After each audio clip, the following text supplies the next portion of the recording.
عزیز دوستو، قرآن مجید فرقان حمید نے نبی کریم صلی اللہ تعالی علیہ وسلم کے جو مناصب بیان فرمائے ہیں ان میں سے ایک منصب حضور کا یہ بیان کیا ہے کہ وَيُعَلِّمُكُمُ الْكِتَابَ وَالْحِكْمَةَ کہ نبی پاک صلی اللہ تعالی علیہ وسلم تمہیں کتاب کی تعلیم دیں گے اور حکمت کی تعلیم دیں گے۔ وَيُعَلِّمُكُمْ مَا لَمْ تَكُونُوا تَعْلَمُونَ اور جو تم نہیں جانتے وہ سب میرے حبیب تمہیں سکھا دیں گے۔ نبی پاک صلی اللہ تعالی علیہ وسلم معلم کائنات بن کر دنیا میں تشریف لائے۔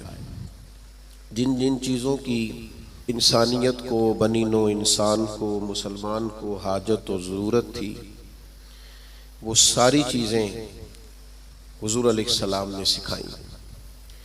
اگر میں دو لفظوں میں بات کو سمیٹوں تو محبوب نے وہ جینے کا طریقہ سکھایا ہے جس جینے میں بھی بڑا مزہ ہے، اور محبوب پاک علیہ السلام نے وہ جینے کا طریقہ سکھایا ہے جس جینے کے بعد مرنے میں بھی بڑا ہی مزہ ہے۔ حضور علیہ السلام کی جو تعلیمات ہیں وہ زندہ اور جاوید ہیں۔ ایک ایک بات انسان کو ذہنی طور پر توانا اور فکری طور پر جوان کر دیتی ہے۔ نبی رحمت علیہ السلام کے ارشادات اتنے اعلیٰ ہیں جو ہر انسان کو، ہر شخص کو شعور زندگی عطا کرتے ہیں۔ آپ اندازہ فرمائیے مزدور کیا سمجھتا ہے اپنے آپ کو؟ وہ سمجھتا ہے میں نہایت غریب آدمی ہوں، صبح جاتا ہوں، مشقت کرتا ہوں، پسینے میں شرابور رہتا ہوں، ہاتھوں پہ چھالے پڑ جاتے ہیں۔ لیکن اگر حضور علیہ السلام کی تعلیمات کو دیکھا جائے تو حضور فرمانے لگے سب سے بہترین کھانا ہی وہ ہے جو تو اپنے دو ہاتھوں کی محنت سے کما کے کھاتا ہے۔ نبی کریم علیہ السلام نے اس کو اتنی عزت دی کہ مزدور کو فخر ہونے لگا کہ میں مزدوری نہیں کر رہا، میں تو بڑا عظیم آدمی ہوں۔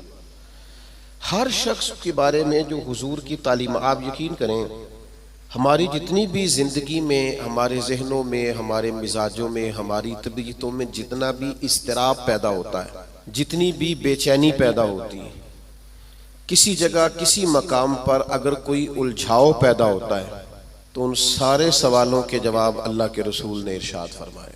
ہم چونکہ کتاب و سنت کی تعلیمات کے معاملے میں بہت گہرا اترتے ہی نہیں، زیادہ توجہ ہی نہیں کرتے، انہماک کے ساتھ ان چیزوں کو لیتے نہیں، ورنہ ایک ایک پہلو پر حضور نے تعلیمات بیان فرمائی۔ اور پھر اس کے ساتھ ساتھ جو کمال ہے وہ یہ ہے کہ محبوب کریم نے صرف کتاب کی تعلیم نہیں دی، حکمت بھی سکھائی۔ دانائی بڑی نعمت ہے، حکمت بڑی سعادت ہے، اور نبی پاک صلی اللہ تعالی علیہ وسلم حکمت کی تعلیم ارشاد فرمانے والے۔ ہمارے ہاں نہ جلد بازی، بے چینی، بے قراری اور فیمس ہونے کا شوق اور آگے بڑھنے کا شوق اور اپنی زندگی کے اندر طرح طرح کی انسان کی اچھلتی اور مچلتی خواہشات یہ اسے حکمت سے دور کر دیتی ہیں۔ نبی پاک صلی اللہ تعالی علیہ وسلم نے ہمیں جو حکمت عطا کی ہے نا، وہ انسان کو بردبار کر دیتی ہے، اس کی زندگی میں ٹھہراؤ آ جاتا ہے۔ وہ جس مقام پہ بھی ہوتا ہے وہ اپنے آپ کو اللہ تبارک و تعالیٰ کی خاص رحمت میں شمار کرتا ہے، اسے ایک خاص قسم کا اطمینان قلبی اور انشراح صدر نصیب ہوتا ہے۔ دیکھیں ایک ہی کام ہے، اسے بے چین ہو کے کر لیا جائے پھر بھی اس نے ہو جانا ہے، بے چین ہو کے کر لیا جائے، پریشان ہو کے کر لیا جائے، الجھ کے کر لیا جائے اور اکتا کے کر لیا جائے تو کام پھر بھی ہو جاتا ہے۔ لیکن وہی کام اگر سکون سے کر لیا جائے، ٹھنڈک سے کر لیا جائے، ذرا مسکرا کے کر لیا جائے، ذرا بردباری سے کر لیا جائے تو اس کا نتیجہ یہ نکلتا ہے کہ انسان نہ سکون میں رہتا ہے۔ ہمارے ہاں چونکہ دانائی نہیں ہوتی تو جو بالکل صحیح چیز ہوتی ہے نا اس کا بھی ہم ایسا الٹ مطلب بیان کرتے ہیں، ایسا انفرادی مطلب بیان کرتے ہیں کہ وہ صحیح بات بھی بعض اوقات نہ غلط ہو جاتی۔ آپ صحیح بات بھی کریں، وہ کچھ لوگ کہتے ہیں جی میں اس لیے کڑوا ہوں کہ میں سچ بولتا ہوں، تو میں نے کہا ایسی بات نہیں ہے۔ دنیا میں سب سے زیادہ سچ نبی کریم نے بولا ہے، پر اتنا میٹھا کر کے بولا ہے کہ دل نہیں روح تک اتر گیا ہے۔ عزیز دوستو، ایک بادشاہ نے نا خواب دیکھ لیا تھا، اس نے خواب دیکھا کہ میرے سارے دانت ٹوٹ گئے۔ اس نے ایک تعبیر بتانے والے سے تعبیر پوچھی کہ یہ میرے سارے دانت ٹوٹ گئے، اس کی تعبیر کیا ہے؟ تو وہ تعبیر بتانے والا پریشان ہو کے کہنے لگا بادشاہ بات بڑی خوفناک ہے، جو خواب آپ کو آیا ہے تعبیر بڑی خطرناک ہے۔ تعبیر یہ ہے کہ آپ کے سارے رشتہ دار، بہن بھائی، بیوی بچے آپ کی زندگی میں فوت ہو جائیں گے۔ بادشاہ کو بڑا غصہ آیا، اس نے سزا دی کہ کیسی خوفناک خبر سنا رہا ہے، سارے چلے جائیں گے تو میں نے جی کے کیا کرنا ہے۔ کچھ دنوں کے بعد ایک اور تعبیر کرنے والوں کو بلایا اور اسے بلا کے کہا کہ میں نے یہ خواب دیکھا ہے کہ میرے سارے دانت ٹوٹ گئے ہیں، تو تعبیر کیا ہے؟ تو وہ کہنے لگا بادشاہ یہ تو بڑا اچھا خواب ہے۔ اس نے کہا کیا مطلب؟ کہنے لگا اس خواب کی تعبیر یہ ہے کہ آپ کے خاندان میں سے سب سے لمبی عمر اللہ آپ کو عطا فرمائے گا۔ بادشاہ نے اس بندے کو انعام دیا، تحائف دیے اور بار بار آنے کی دعوت دی۔ میرا خیال ہے تعبیر ایک ہی نہیں بتائی دونوں نے، لیکن بات اگرچہ بے سلیقہ ہو کلیم، پر بات کرنے کو سلیقہ چاہیے۔ ہم نہ اپنے بچوں کو اس طرح سمجھاتے ہیں کہ وہ بچے بجائے سمجھنے کے ناراض ہو جاتے ہیں۔ ہمارا سمجھانے کا انداز بعض اوقات الا ماشاءاللہ توہین آمیز ہوتا ہے۔ ہمارا بعض اوقات بعض لوگوں سے ملنا، بعض لوگوں کے ساتھ ربط رکھنا، اس میں خوبصورتی نہیں ہوتی۔ دانائی، تدبر، حکمت، معاملہ فہمی، یہ ایک بڑا ضروری کام ہے، ایک بڑا سمجھداری والا کام ہے۔ نبی پاک صلی اللہ تعالی علیہ وسلم نے ہمیں حکمت سکھائی ہے، دانائی سکھائی۔ پتہ ہے مسائل کب ہوتے ہیں؟ جب ہم انہیں ذہن پہ سوار کر لیتے ہیں، اور جب پریشانی کو ذہن پہ سوار نہ کیا جائے پھر پریشانی نہیں رہتی، پھر بندہ آسانی سے اس پریشانی سے گزر جاتا ہے۔ بڑے تدبر کے ساتھ روزمرہ کے معاملات کو ڈیل کریں۔ میرے پاس ایک دوست اپنے بچے کو لے کے آئے کہ حضرت اس کو دم کر دیں، اور ساتھ انہوں نے کہنا شروع کیا باقی تو اس کے بہن بھائی بڑے اچھے تھے، یہ ضدی بھی بہت ہے اور اڑ بھی بڑی جلدی جاتا ہے، اور اس کے مزاج میں تلخی بھی بہت زیادہ ہے، اور اس کی طبیعت کے اندر سختی۔ دو چار باتیں انہوں نے کی تو میں نے کہا کہ آپ تو اس کے والد ہیں، اگر آپ یہ لب و لہجہ اس کے بارے میں بیان کریں گے یہ تو سارے خاندان سے کٹ جائے گا۔ آپ کو تو ایسا کرنا چاہیے تھا کہ اگر آپ اسے سمجھاتے بھی تو اس طرح سمجھاتے کہ اسے پتہ ہی نہ چلتا مجھے کوئی سمجھا رہا ہے۔ آپ اس کو ضدی کہہ رہے ہیں، اس کا تو ذہن بن جائے گا میں تو واقعی ضدی ہوں، طبیعت بن جائے گی، ذہن اس کا الجھ جائے گا۔ حکمت کے ساتھ اپنے مخالف کو بھی کبھی ڈیل کریں نا۔ آپ کی توجہ ہے میری بات پر؟ اپنے مخالف کو بھی کبھی ڈیل کریں نا۔ ہم نا بعض دشمنوں کو اتنی اہمیت دیتے ہیں کہ وہ تگڑے ہو جاتے ہیں۔ کچھ دشمن ایسے ہوتے ہیں جن کے بارے میں قرآن کا حکم یہ ہے کہ وَإِذَا خَاطَبَهُمُ الْجَاهِلُونَ قَالُوا سَلَامًا، جب تمہارا جاہلوں سے آمنا سامنا ہو تو تم نے کہنا ہے بھئی تمہیں سلام ہو۔ ہر آدمی سے الجھیں گے نہیں، ہر ایک سے بحث نہیں کریں گے، ہر ایک کے بارے میں یہ ذہن نہیں بنائیں گے کہ یہ بھی میرا دشمن ہے، یہ بھی میرا مخالف۔ اتنی جلدی اپنے ذہن کے اندر تناؤ نہیں پیدا کریں گے۔ ایک صحابی آئے حضور کی خدمت میں، مشکاۃ شریف میں حدیث موجود ہے۔ عرض کیا یا رسول اللہ صلی اللہ تعالی علیہ وسلم، کفار آپ کا نام بگاڑ کے لینے لگے ہیں، معاذ اللہ ثم معاذ اللہ۔ وہ کہتے ہیں اگر ہم نے محمد مان لیا تو محمد کا معنی تو وہ ہے جس کی تعریف کی جائے بار بار۔ اب وہ نام بگاڑ کے معاذ اللہ آپ کو برا بھلا کہتے ہیں۔ تو وہ صحابی آئے تھے اور انہوں نے بڑی خوفناک طریقے سے بات سنائی، پر پتہ ہے حضور نے کیا فرمایا؟ فرمایا پتہ نہیں وہ کس کو گالیاں دے رہے ہیں، پتہ نہیں وہ کس کا نام بگاڑ رہے ہیں، مجھے تو اللہ نے محمد بنایا ہے۔ اپنے دشمن کو بھی آپ حکمت سے ڈیل کریں گے، آپ دیکھیں گے کہ آپ کو اس کو اتنا توانا نہیں کر دینا کہ وہ بعد میں زیادہ بڑا مسئلہ بن جائے۔ تو دانائی، تدبر، حکمت، معاملہ فہمی۔ یعنی ایک شخص نے آ کے حضور کی بارگاہ میں عرض کیا میں اس شرط پہ کلمہ پڑھوں گا کہ میں نمازیں 2 پڑھوں گا۔ یہ صرف حضور کا اختیار ہے کہ نبی پاک کسی کو اجازت دے دیں، ورنہ کسی اور کا اختیار نہیں ہے۔ میں فقط 2 نمازیں پڑھوں گا، اگر آپ اجازت دیتے ہیں تو میں کلمہ پڑھتا ہوں۔ اللہ کے حبیب نے فرمایا تو آ جا 2 ہی پڑھ لینا۔ شارحین حدیث نے لکھا ہے اس نے 2 نمازوں کی شرط پہ کلمہ پڑھا تھا، پھر وہ تہجد بھی پڑھا کرتا تھا۔ ہمارے ہاں نا لوگوں کو موقع ہی نہیں دیا جاتا مسجد آنے کا۔ یہ کبھی کبھی کچے نمازی آتے ہیں نا رمضان شریف میں، تو پکے نمازی انہیں گھورتے ہیں، کہتے ہیں تسی آ گئے ہو فصلی بٹیرے، اور بھئی ان بچوں کو آ تو لینے دو، اور دعا کرو یا اللہ مسجد آ گیا ہے، اب مہربانی فرما اس پہ رحمت کر، اسے پکا نمازی بنا دے۔ لیکن وہ دانائی، وہ خاص حکمت، وہ معاملہ فہمی، وہ حسن جو نبی پاک علیہ السلام نے ہمیں دیا ہے، ہمیں اس معاملہ فہمی کو سمجھنا چاہیے، ہمیں موقع دینا چاہیے۔ دیکھیے جب صلح حدیبیہ ہوئی نا تو بعض شرائط ایسی تھی جو بڑی مشکل تھی صحابہ کے لیے ماننا۔ مثلا ایک شرط یہ تھی صلح حدیبیہ جب حضور نے کفار مکہ کے ساتھ صلح کی تو اس میں ایک شرط یہ تھی کہ اگر کوئی مسلمان مکے سے مدینے آئے گا اپنے آقا کی اجازت کے بغیر تو مدینے میں اسے رکھا نہیں جائے گا، واپس کیا جائے گا۔ لیکن اگر کوئی مدینے سے مکہ جائے گا تو مکے والے واپس نہیں کریں گے، یعنی ہم بندہ واپس کریں گے، وہ وہاں بندہ رکھ سکتے ہیں، لیکن ہمارا اپنا بھی آئے تو ہم اسے پناہ نہیں دیں گے۔ اب یہ شرط بڑی عجیب تھی۔ حضرت عمر رضی اللہ تعالیٰ عنہ پریشان ہو گئے، بخاری شریف میں موجود ہے، اور جا کے عرض کی یا رسول اللہ صلی اللہ تعالیٰ علیہ وسلم، آپ بھی سچے ہیں، قرآن بھی سچا ہے، اسلام بھی سچا ہے، پھر ہم دب کے صلح کیوں کریں؟ تو نبی کریم نے فرمایا عمر میں اللہ کا رسول ہوں، میں وہی کہتا ہوں جو میرا رب حکم ارشاد فرماتا ہے۔ فرماتے ہیں میں جناب صدیق اکبر کے پاس بھی گیا کہ یہ عجیب بات ہے کہ وہ بندہ واپس نہیں کریں گے، ہمیں واپس کرنا پڑے گا، تو یہ ہم دم کے صلح کیوں کریں جب قرآن سچا، اسلام سچا، نبی کریم سچے؟ تو حضرت ابو بکر صدیق کے ایمان پہ قربان جائیں، انہوں نے بھی وہی لفظ دہرائے، کہنے لگے عمر وہ اللہ کے رسول ہیں، وہ جو بات بھی کرتے ہیں رب کریم کے حکم سے کرتے ہیں، لہٰذا انہوں نے جو کر دیا ٹھیک ہے۔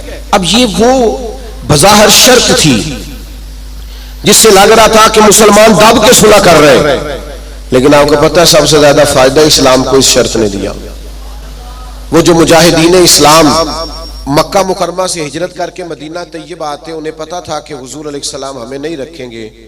حضرت ابو البصیر رضی اللہ تعالیٰ عنہ اور اس طرح کے کچھ اور صحابہ یہ جب مدینہ طیبہ آئے اور حضور نے واپس کیا تو انہوں نے ایک تیسرے مقام پہ ڈیرا لگایا، وہاں سارے مجاہدین آہستہ آہستہ اکٹھے ہونے لگے۔ اس کا نتیجہ یہ نکلا کہ کافر جب بھی وہاں سے گزرتے انہیں تکلیف کا سامنا کرنا پڑتا، تو جس شرط پر وہ بڑے ڈٹے ہوئے تھے نا کہ ہم نے منوا لیا ہے، سب سے پہلے کفار مکہ اکٹھے ہو کے آئے کہ مہربانی کریں اس شرط کو تو ختم کریں، آپ اپنے لوگوں کو بلائیں مدینہ منورہ۔ تو تدبر، دانائی، معاملہ فہمی، ہم نہ آہستہ آہستہ بڑے جلد باز ہو گئے ہیں، طبیعتوں میں بے چینی، بے قراری، ایک بات نہ ہماری مانی جائے ہم پریشان ہو جاتے ہیں، ذرا برابر ہماری طبیعت کے مخالف کوئی شخص بات کر دے ہم ڈسٹرب ہو جاتے ہیں، ہمارا ماحول اس قدر زیادہ پیچیدہ ہو جاتا ہے ذہنی کہ جو بڑے بڑے باصلاحیت لوگ ہیں، بڑے بڑے باشعور لوگ، وہ بھی حکیم نہ ہونے کی وجہ سے، دانا نہ ہونے کی وجہ سے اپنی صلاحیتوں سے کوئی فائدہ نہیں اٹھا سکتے۔ میرے نوجوان دوستوں، میرے بزرگوں، اپنی زندگی میں کمال بردباری پیدا کریں، کمال حوصلہ پیدا کریں، طبیعت کے اندر ٹھہراؤ لائیں، آپ محسوس کریں گے کہ بہت سارے بگڑے ہوئے کام سنورنے لگیں۔ آپ کتنی بھی جلد بازی کر لیں، جب تک اللہ کا حکم نہیں ہونا کام درست، آپ ڈاکٹر کے پاس دوائی لینے جاتے ہیں، آپ کے مرض کی تشخیص ہونے کے بعد ڈاکٹر صاحب نسخہ لکھتے ہیں، کہتے ہیں یہ ایک پتہ گولیوں کا لے لو، ایک صبح کھانا، ایک دوپہر کھانا، ایک شام کھانا، اور یہ سیرپ لے جاؤ، ایک چمچ صبح استعمال کرنا، ایک شام کرنا۔ تو اگر کوئی شخص کہے مجھے جلدی ہے ٹھیک ہونے کی، میں نے ساری گولیاں اکٹھی کھانی ہیں، وہ کہ مجھ سے انتظار نہیں ہوتا، میں نے سارا سیرپ اکٹھا ہی پینا ہے، ٹھیک ہوگا کہ زیادہ بیمار ہو جائے گا؟ وہ گولیاں، وہ دوائی ہے شفا کے لیے، لیکن اگر آپ اس دانائی کے طریقے کے مطابق استعمال نہیں نہ کریں گے جو استعمال کرنے کا طریقہ ہے، تو اس کا اثر غلط ہونے لگے گا۔ ہمارے مزاج کا جو الجھاؤ ہوتا ہے اور طبیعت کی جو جلد بازی ہوتی ہے، اور یہ جو بار بار جن لوگوں کو غصہ آتا ہے اور جو بار بار جبر میں آ جاتا ہے، بار بار ٹھنڈے ہو جاتے ہیں، تانے شانے کبھی مل جائیں تو سن لینے چاہیے، کیا حرج ہے؟ تانوں کا بھی تو مزہ ہے نا، یہ مزہ لیں، یہ سرور حاصل کریں۔ میں کالج میں پڑھتا تھا تو جو میرا دوست سب سے زیادہ مجھے تنگ کرتا تھا نا، مولوی کہہ کے سب سے زیادہ، پھر ایک دن اسی کا مجھے فون آیا کہ یار کدھرے میل تیرے نہ تصویر کھجانی ہے، انج بھی سجن واہ واہ تے انج بھی سجن واہ واہ۔ تو ایک دوست مجھے کہنے لگے میں نے میلاد کی جھنڈیاں اور لائٹیں لگائی ہیں تو مجھے دو بندے بڑے تانے دیتے ہیں۔ میں کہ بس دو، یعنی حضور کے نام پہ تانا کھانا اور دو سے ہی پریشان ہو گیا. یہ دو سو بھی ہو تو اس کا مزہ لینا چاہیے. جے کر یار دے نام دا ملے میڑا انہوں چولی پا لئیے پنجے سٹیے نا, تو جے کر یار دے نام دی ملے سولی پھر چوٹا چوٹ لئیے پیشاں ہٹیے نا. اگر کبھی یہ تانا ملتا ہے تو اس کا مزہ لیں.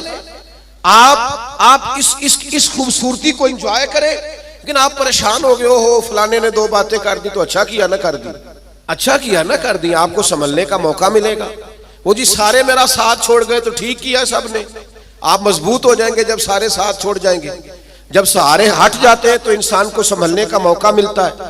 جب تک ہم دانائی کے ساتھ حکمت کے ساتھ معاملات کو نہیں لے کے چلیں گے, آپ اپنے بچوں کی پرورش کریں تو وہ طریقہ جو حضور نے ہمیں حکمت سکھائی, آپ اپنے بزرگوں کی خدمت کریں تو وہ طریقہ جو نبی پاک نے ہمیں سکھایا, آپ رشتہ داروں کے ساتھ لین دین کریں, معاملہ کریں, تجارت کریں تو وہ طریقہ اختیار کریں جو حضور نے ہمیں سکھایا.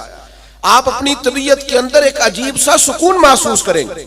فیصلے اس طرح کے کریں کہ تھوڑا سوچ سمجھ کر, جذباتی فیصلے کبھی نہ کریں. حضور کے اعلان نبوت سے پہلے جب دوبارہ بیت اللہ شریف کی تعمیر کی تھی نا اہل قریش نے, اب چونکہ وہ تھے تو سارے آپس میں, پر ہر قبیلہ ایک دوسرے سے لڑتا بہت تھا, تو ہر بات میں لڑ پڑتے تھے, میں نے آگے جانا ہے, میں نے آگے جانا ہے. تو وہ سارے قبیلے شامل تھے. اب جب بیت اللہ شریف کی نئی تعمیر ہو گئی تو حجر اسود نصب کرنا تھا, اس پہ جھگڑا ہو گیا. ایک قبیلہ کہتا ہے میں نے نصب کرنا ہے, دوسرا کہتا ہے میں نے نصب کرنا ہے, تیسرا کہتا ہے میں نے کرنا ہے. اور کچھ تو ایسے تھے جنہوں نے پیالے میں خون ڈال کے بیچ میں ہاتھ رکھ کے قسمیں بھی اٹھا لی کہ اگر ہم نہیں کریں گے تو کرنے بھی نہیں دیں گے, فساد ہوگا. پھر طے ہوا کہ جو صبح سب سے پہلے حرم کعبہ میں داخل ہوگا اس سے فیصلہ کرائیں گے. کمال کی بات یہ کہ سب سے پہلے حرم کعبہ میں رسول رحمت تشریف لائے. اسیر دشمن کی چاہ میں بھی, مخالفوں کی نگاہ میں بھی, امی ہے, صادق ہے, معتبر ہے, میرا پیمبر عظیم تر ہے.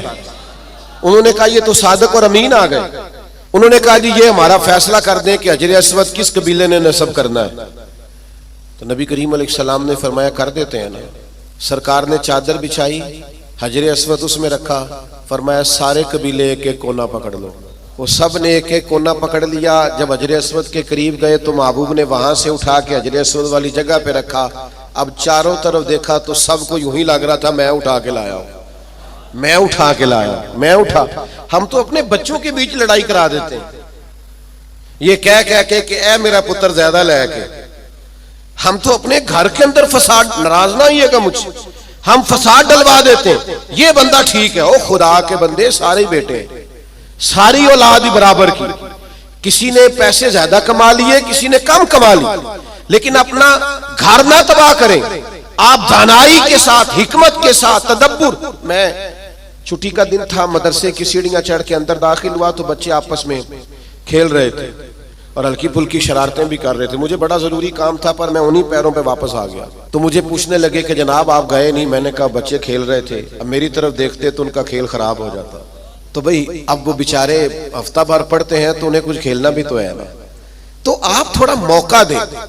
ہر معاملے میں ہر جگہ جذباتیت کا شکار ہو جانا, الجھ جانا, غصہ کرنا.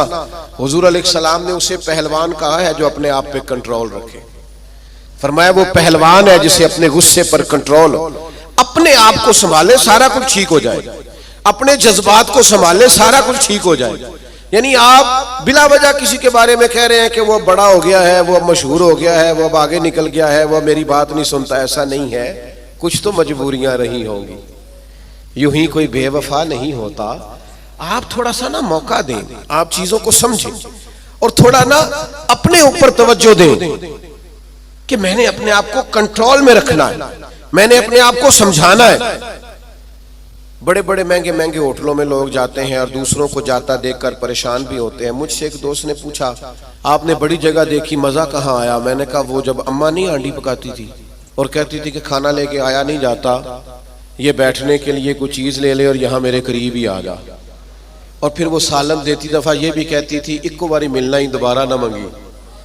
وہ جو لطف ہے وہ دنیا کے کسی 5 سٹار ہوٹل میں میسر آتا. آپ جس حال میں ہیں اس میں راضی رہیں, اپنے کلچر سے, اپنی تہذیب سے, اپنے آپ سے پیار کریں. بھئی جس کو اللہ، وہ جی میرا کوئی رشتہ دار نہیں، جس کو اللہ نے تیرا چاچا بنایا تو کیسے انکار کرتا ہے؟ جس کو اللہ نے تیرا ماموں بنایا تو کیسے انکار کرتا ہے؟ جس خاندان کو اللہ نے تیرا خاندان بنایا، رب نے بنایا، یہ تیری مرضی، اللہ نے جہاں جہاں پیدا کیا۔ الجھے نہیں، پریشان نہ ہو، اپنے آپ کو تکلیف میں نہ ڈالیں، بڑی سمجھداری کے ساتھ۔ پتہ ہے آپ کو، لوگ جب لوگوں کو پریشان کرتے ہیں تو پریشان کر دیتے ہیں، چڑھا چڑھا کے پاگل کر دیتے ہیں۔ وہ لکھا ہے شیخ نے کہ ایک تاجر کی دکان بڑی اچھی چلتی تھی، تو باقی تاجروں نے سوچا کہ اسے کسی طریقے سے بیوقوف کر دیا جائے، معاذ اللہ استغفر اللہ، سازش کی۔ وہ صبح صبح جب دکان کھولنے کے لیے آیا تو اس نے سفید امامہ پہنا ہوا تھا اور اس نے نیلے رنگ کا سوٹ پہنا ہوا تھا۔ تو پہلا تاجر ہی اسے دیکھ کے کہنے لگا ماشاءاللہ، سفید لباس پر آپ کا یہ کالے رنگ کا امامہ کتنا پیارا لگ رہا ہے۔ اس نے کہا پاگل ہو گئے ہو، میرا تو یہ سفید رنگ کا ہے۔ تیسرا بھی ملا تو اس نے کہا کالے رنگ کا امامہ کیسے لگ رہا ہے؟ اس نے یہاں سے آگے کر کے دیکھا کہ تو وائٹ ہے۔ پھر اس نے کہا، چوتھے نے کہا، پانچویں نے کہا، تو بندہ ذہنی طور پہ الجھ گیا، اتنا الجھا کہ سارا دن دکانداری نہ ہو سکی، بلکہ بعض نے لکھا کہ اس طرح کے لوگ تو دیوانے ہو جاتے ہیں۔ تب وہ ایک سیانے بندے کے پاس گیا، اس نے کہا کہ جناب میں ذہنی طور پہ پریشان ہوں، گاہکوں سے بھی لڑتا ہوں، آزمائش بڑی ہو گئی ہے، مسئلہ کیا ہے؟ تو انہوں نے کہا اصل میں تو نے مخالفوں کی باتیں توجہ سے سننی شروع کر دی۔ ہاں، مخالفین کی وہ بات توجہ سے سننی چاہیے جو ہماری وہ غلطی بیان کرے، لیکن وہ باتیں جو چڑھانے کے لیے، اس سے صرف نظر کیا جائے، اپنے آپ کو آپ کنٹرول میں رکھیں۔ یہ نبی پاک علیہ السلام کی دی ہوئی ہمارے لیے حکمت ہے۔ میں دوستوں سے کہا کرتا ہوں، میلاد آئے نا تو میلاد میں محو ہو کے میلاد منایا کرو۔ آپ کے ذوق شوق کا بڑا اثر ہونا ہے دوسروں پر۔ اب ساری زندگی دلیلیں پوچھتے رہنا ہے میلاد کی، اب عمر گزر گئی، اب تو طے ہے ساری چیزیں، اب تو صرف ذوق کی ضرورت ہے۔ کون کتنے پیار سے کرتا ہے، کتنے شوق سے کرتا ہے، اس شوق کی حاجت۔ تو دانائی، حکمت جو نبی کریم نے ہمیں عطا کی، اس حکمت کو سمجھیں، بہت زیادہ معاملہ فہمی کے ساتھ چیزوں کو لے کے چلیں۔ جب نبی پاک علیہ السلام نے مکہ مکرمہ پر حملہ فرمایا، فتح مکہ ہوا، تو حضرت سعد ابن عبادہ رضی اللہ تعالیٰ عنہ کے پاس جھنڈا تھا، علم بردار تھے حضرت سعد بن عبادہ، جس کے پاس جھنڈا ہوتا تھا وہ سب سے آگے ہوتا تھا۔ تو حضرت سعد ابن عبادہ سب سے آگے تھے اور قائد تھے، انہوں نے کوئی ایک ایسی بات کر دی جو پالیسی کے خلاف تھی، تو بعض لوگوں نے احتجاج کیا کہ ان سے جھنڈا لے لیا جائے۔ اب ان کی کوئی ایسی بڑی غلطی بھی نہیں تھی، بلکہ غلطی نہیں تھی سرے سے، جھنڈا ان سے واپس لینا پڑ گیا، لیکن بندے بڑے حساس تھے، دین کے لیے ان کی خدمات بہت زیادہ تھیں، ان کی زندگی کے اندر یہ خوبصورتی تھی کہ ہمیشہ وفادار رہے وہ، ان سے جھنڈا واپس لینا ہے۔ صحابہ نے عرض کی یا رسول اللہ اب کیا کریں گے، بندہ بھی بڑا حساس ہے اور موقع ایسا آ گیا ہے۔ تو نبی کریم نے فرمایا لے لیں گے جھنڈا، کچھ بھی نہیں ہوتا۔ یا رسول اللہ ایک شخص کو منصب سے ہٹانا ہے تو پریشان تو ہوگا نا، فرمایا کچھ بھی نہیں ہوگا۔ اب لوگوں نے دیکھا رسول پاک کی کمال حکمت کو، اب لوگوں نے دیکھا وہ میلاد والے محبوب کی دانائی، وہ تدبر، وہ کمال، وہ فراست، وہ علم، وہ بردباری، وہ چیزوں کو پوری گہرائی سے لینا۔ نبی کریم نے حضرت سعد ابن عبادہ کو بلایا اور بلا کے فرمایا بھی میرا ارادہ بن کے آپ سے جھنڈا لے لیا جائے۔ تو عرض کی یا رسول اللہ صلی اللہ علیہ وسلم جیسے حکم، لیکن ساتھ ہی حضور فرمانے لگے بنا ارادہ یہ ہے کہ آپ سے لے لیا جائے اور آپ کے بیٹے کو دے دیا جائے۔ دنیا میں باپ سب سے زیادہ تب راضی ہوتا ہے جب وہ سمجھتا ہے میرا بیٹا برابر کا ہو گیا ہے، اب میری سیٹ پہ بیٹھ۔ جس بات سے انہوں نے ناراض ہونا تھا اسی بات سے وہ سب سے زیادہ راضی ہو گئے۔ یا رسول اللہ میرے بیٹے کو ملے گا؟ تو میرے عزیز معاملہ فہمی، تدبر، حکمت یہ نبی کریم نے ہمیں سکھائی ہے۔ آپ اپنے دوستوں کے درمیان، اپنے گھر کے درمیان، اپنے ماحول کے بیچ اس طرح کے دانا ہو جائیں کہ کبھی بھی آپ مایوسی نہ پھیلنے دیں۔ کوئی کمزور ہو رہا ہے، کوئی الجھ رہا ہے، کوئی غربت سے، بیماری سے، آزمائش سے پریشان ہے، تو آپ اس قدر دانائی کا مظاہرہ کریں کہ لوگوں کو سکون نصیب ہونا شروع ہو جائے۔ لوگ وہاں سے نکلنا، ہمارے بزرگ فرمایا کرتے کہ اگر تم سے کوئی تلخ بولتا ہے نا تو یہ نہ کہا کرو متکبر بہت ہے، کہا کرو ہو سکتا ہے بیچارہ بڑا پریشان ہو سکتا ہے بیمار ہو سکتا ہے کہیں کمزوری آ گئی۔ جب تک آپ دانائی کے ساتھ چیزوں کو نہیں لیتے، حکمت کے ساتھ آپ معاملات کو نہیں دیکھتے، اتنی دیر تک چیزیں بہتر نہیں ہو سکتی. آپ اس دانائی کے ساتھ چلیں گے، تدبر کے ساتھ چلیں گے، حکمت کے ساتھ چلیں گے تو آپ محسوس کریں گے آپ نے. آپ دیکھیے نا کون سا ظلم ہے جو مکہ مکرمہ میں صحابہ کرام پر نہیں ہوا. ان کے وجود پر گرم پتھر رکھے گئے، ان کو دروں سے مارا گیا، اور جو غلام تھے ان پر تو سختیاں اور بھی زیادہ تھیں. لیکن آپ کو پتہ ہے یہ نبی پاک علیہ السلام کی حکمت کا کمال ہے کہ حضور نے ایک منٹ کے لیے بھی کسی کو مایوس نہیں ہونے دیا. حضور نے ہر موقع پر ان کے دل کو تسلی دی، راحت دی، انہیں پریشان نہیں ہونے دیا، بلکہ وہ اس تکلیف کو سہتے تھے تو انہیں لطف آتا تھا، اس لیے کہ وہ فضائل جو اللہ کے راستے میں تکلیف برداشت کرنے کے حضور نے بیان کیے تھے وہ اچھی طرح سے انشراح صدر تھے، ان کو جان گئے تھے. ہماری بے چینیاں، ہمارا الجھاؤ، بات بات پہ جھگڑا کرنا، وہ ہمارا مخالف ایک بات کر کے چپ کر جاتا ہے، ہم سارا وقت اسے جواب دینے میں ضائع کر دیتے ہیں. وہ خدا کے بندے اور بڑے بڑے لمبے چوڑے کام ہے کرنے والے، بڑی بڑی ڈیوٹیاں سر انجام دینی ہے، معاشرے میں بڑا انقلاب برپا کرنا ہے. حضرت صدر الشریعہ رحمۃ اللہ علیہ کا قول مجھے ایک جگہ ملا. وہ جب اپنے شاگردوں کو پڑھانے کے لیے بٹھاتے تھے نا مسند تدریس پر، تو فرماتے تھے بیٹا جب تم گھر سے ناراض آؤ تو کلاس میں پڑھانے کے لیے نہ بیٹھنا، پہلے ذرا اپنا موڈ فریش کر لینا، طبیعت کو تازہ کر لینا، پھر طالب علموں کو پڑھانا. یہ نہ ہو غصہ کسی اور کا ہو اور نکل کسی اور پہ جائے. یہ بزرگوں کی دانائیاں، ان کی معاملہ فہمی، ان کا تدبر، اور پھر یہ حکمت آگے آئی. جب حضرت صدیق اکبر رضی اللہ تعالیٰ عنہ کو نبی پاک کے وصال کے بعد کہا گیا نا کہ آپ یہ لشکر روانہ نہ کریں ابھی مسلمہ کذاب کے خلاف، حالات کو درست ہو لینے دیں، تو یہ حضرت صدیق اکبر کی آپ دانائی دیکھیے. فرمایا جس لشکر کو حضور نے روانہ کیا وہ ہر صورت جائے گا.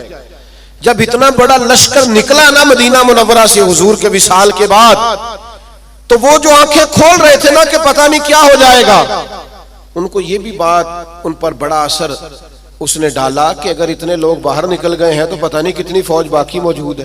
وہ ان کو احساس پیدا ہوا آپ کی کمال دانائی، فہم و فراست، اس نے حالات بدل کے رکھ دیے.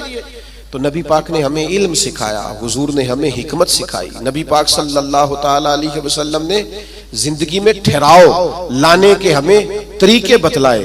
نبی پاک علیہ السلام نے ہمیں بردبار کیا، لیکن ہم اس قدر زیادہ آزمائش کا شکار ہیں. آپ یقین کریں بعض لوگ بول رہے ہوتے ہیں، سوال کر رہے ہوتے ہیں، غصے کا اظہار کر رہے ہوتے ہیں، تو دل کرتے ہیں ان سے کہا جائے کہ یہ آپ کی شخصیت سے میچ نہیں کر رہا، آپ کی جو اللہ تعالیٰ نے عظمت بنائی ہے اس کے ساتھ یہ چیز میچ نہیں ہو رہی. ہم جب تک معاملہ فہم نہیں ہوتے، جب تک سمجھدار نہیں ہوتے، ہمارے پاس تعلیم ہو، ہنر ہو، ہم کر کچھ نہیں سکیں گے. آپ ذرا چیزوں کو لیں، ذرا تھوڑا سا ان کو موقع دیں. ذرا میں کسی شخص سے آپ کی بحث ہو جائے نا تو اس نے 4 باتیں کی، آپ نے 6 کر دی، پھر وہ 10 کر دے گا، پھر آپ کو 12 کرنی پڑیں گی. آپ جیت سکتے ہیں. اس کا بہترین حل پتہ کیا ہے؟ وہ باتیں کریں، آپ ذرا چپ کر دیں. وہ 2 کرے گا، 4 کرے گا، 6 کرے گا، آخر میں کہے گا تو مینوں پاگل سمجھنا ہے. تو جواب دے کہ کسی کو پاگل نہیں کیا جا سکتا، چپ رہ کے دوسرے کو پاگل بھی کیا جا سکتا ہے. اللہ معاف فرمائے، معاذ اللہ. تو کبھی کبھی اپنی زندگی کے اندر خاموشی بھی بہت بڑا طوفان ہوتی ہے. فٹافٹ پر وہ بہت سارے لوگ ہیں وہ کہتے ہیں جی میں اتنے اچھے اچھے کام کرتا ہوں تو لیکن لوگ توجہ نہیں کرتے. تو میں کہتا ہوں لوگوں کے لیے کرتے ہو تو پھر لے لو داد، اور اگر اللہ کے لیے کرتے ہو تو پھر اس کا تو پتہ صبح قیامت چلے گا کہ مالک کیا اعزاز دیتا. اپنے آپ کو سکون میں لائیں، بردبار بنے. کریم محبوب نے بردباری سکھائی، اور علم کا رستہ اختیار کریں، سمجھ کا رستہ اختیار کریں. آپ جب تک راہ علم پر نہیں چلتے، ایک ایک بات کو سیکھنا شروع نہیں کرتے، اتنی دیر تک آپ کو آسانی نہیں ملے گی. ایک میری آپ سے گزارش ہے بات سمیٹنے سے پہلے، پورا مہینہ میلاد پاک کا درود پڑھ کے گزاریں. موبائل رکھے ہوئے نا آپ سب نے ماشاءاللہ، ایک ایک تسبیح بھی ساتھ رکھ لیں. یہ جس طرح موبائل ہاتھ میں ہو تو چلتا نہیں رہتا، تسبیح ہوگی تو وہ بھی چلے گی انشاءاللہ. درود پاک پڑھیں، میلاد شریف پہ غربا سے خاص پیار کریں.